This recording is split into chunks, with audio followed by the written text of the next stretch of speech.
So I just have returned from the air base where the soldiers that we're sending to D.C. are deploying from, and a lot of energy. A lot of these soldiers just returned from Kuwait recently on a military police mission there, so we've got a lot of experience on this deployment. What really sort of resonates with me is that we've got about 25% of this group are men and women who are deputy sheriffs, they're policemen in their communities, we've got some highway patrolmen going. So we've got great leadership going in addition to everybody else who's trained to be a military policeman in the Army. So I feel good about our experiences going to Washington, D.C. and just wish them well. This is going to be a great event, great training event for them while they're actually doing something positive for the Capitol and for the nation. General, how many guardsmen and women are we sending to D.C. and where will they be staying? Like, we've seen pictures of guardsmen and women sleeping on the grounds in buildings and elsewhere, so where will they be staying and how many? I've seen that, yeah, I've seen that. I was very impressed by that, but what I've learned in asking questions is that they were caught resting between assignments in the Capitol. And so soldiers do what soldiers do when they get a chance to rest after spending all night on an airplane. They're going to find the closest place to lay down. Our soldiers are very well taken care of. We've got about 100 going to Washington, D.C. for the mission. The mission for the National Guard in total is over 20,000. We're part of that. We are sending a good quality group of soldiers because we're sending military police who have trained to do this type of event. This past spring, we sent a number of soldiers from the 155. They did a very good job up there, but what happened while they were up there is they had hotel accommodations provided for them while they were there doing their mission. I have no reason to suspect that we are being treated any differently. I expect them to be in hotel rooms just like we had back in the spring. General, what are you hearing as far as what specifically they'll be doing and how long their mission will be? Yeah, there are a number of different missions up there, as you might suspect. Logistics, support, of course. There's actually police work to do. There is freedom of movement work to do where they're controlling traffic. But there's certainly a security mission. And I suspect with the skill sets we're sending up there that we are the type of unit you would use in a security situation. And that's providing security to protect limb and property. What's the planned timeline for deployment? So I expect them to leave today. I can tell you that. Over the next few days, I think the Guard Nation will be rolling into Washington, D.C. as a whole. But you can expect our troops to be up there by this evening. General, it's not uncommon for guardsmen and women to be deployed, to Washington, D.C. under certain circumstances, but would you have ever thought in your lifetime you would have to send this many, 20,000 nationwide guardsmen and women to a simple president's inauguration because of the security threats we're hearing from the FBI? Yeah, great comment. So we have always been a force multiplier for local law enforcement, whether that's a hurricane or a security threat. So it's not a mission that surprises us. We train for it, and we just don't always get the call. So that's the way I would answer that question. We're always poised to do it. That's what I would tell you. We're always poised and prepared to do that mission. Are you prepared, I guess, to send other troops here within the state if other threats arise? We are. We're sort of mitigating that. We got the COVID response going now. That's taking a lot of our soldiers and airmen to do that mission. We're also providing security for the state of Mississippi. We always consider that before we deploy soldiers to the capital region, so we're doing that part. We also have training currently going on. We've got a big National Training Center mission for the 155 ABCT this summer. So we are right in the middle of training for those soldiers to get prepared to go on that mission. So we've got a lot going on these next 2 weeks with the Mississippi National Guard, including this mission. Are there any updated comments you can make or specific clarifications you can say on what the Guard might play a role in if there is a big demonstration at our own Capitol, like FBI reports have been saying is a possibility? Yes, so we'll follow the lead of the local law enforcement. Of course, that's the Department of Public Safety. We are in communication with them, and we'll follow their lead is what we'll do. We'll be a force multiplier for them.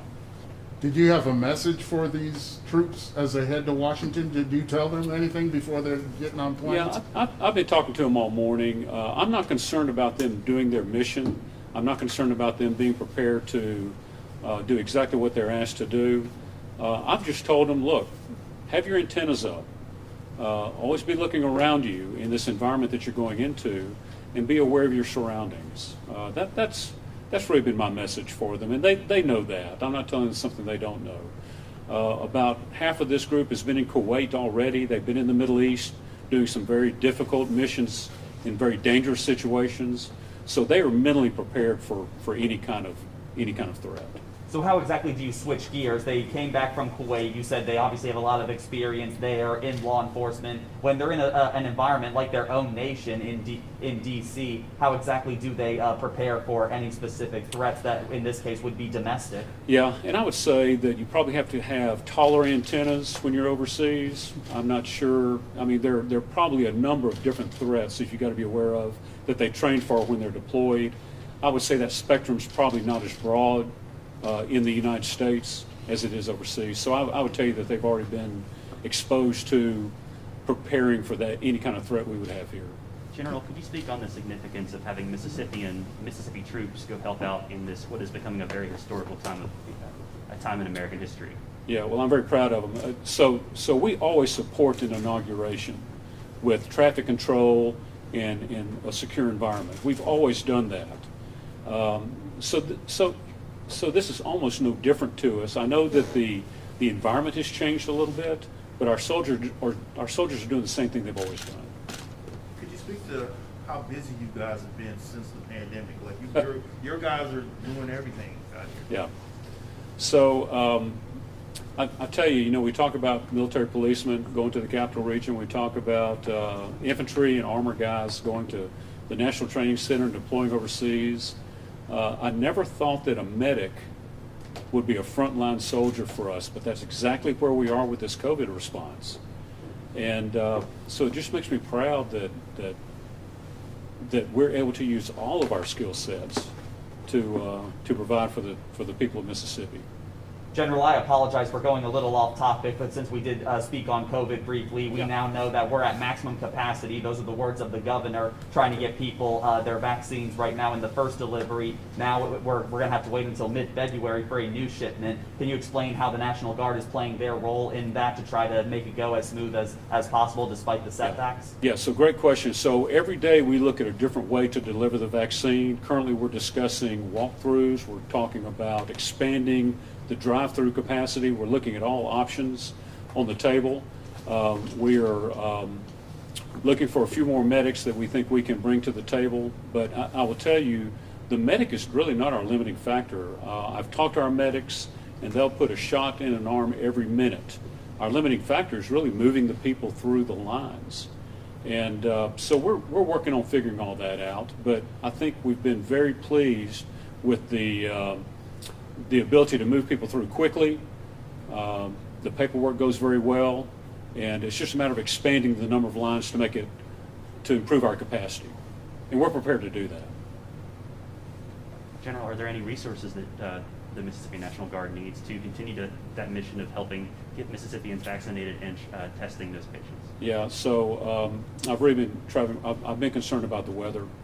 We're asking them to do it out in parking lots and outside. So I just want to make sure that our soldiers are warm. That's my concern. They're not concerned about it. So they're getting the support they need from the Department of Health. They're especially getting all the support they need from MEMA. That's working out very well. We talk daily. And so, no, our support is there. Our concern is just getting as many shots in arms as we can get in arms. Sir, is there anything you would like to close today with in regards to our overall missions and our ongoing contributions? Well, I would tell you that I mentioned earlier, we've got a lot going on. We've got a National Training Center rotation, which is our big event for our ABCT here in Mississippi. We are right in the middle of gunnery down at Camp Shelby. That's a big effort right now. We've got over 1,000 people helping with COVID, That's a great mission for us. We hope that we'll continue to do that through the through the spring. We'll always support the Capital Region when they need us, but we'll always protect Mississippi first. And we're prepared to do that also. So I'm just proud. Look, I'm proud of the work that these young men and women are doing. They continue to volunteer for these exceptional missions that we're doing.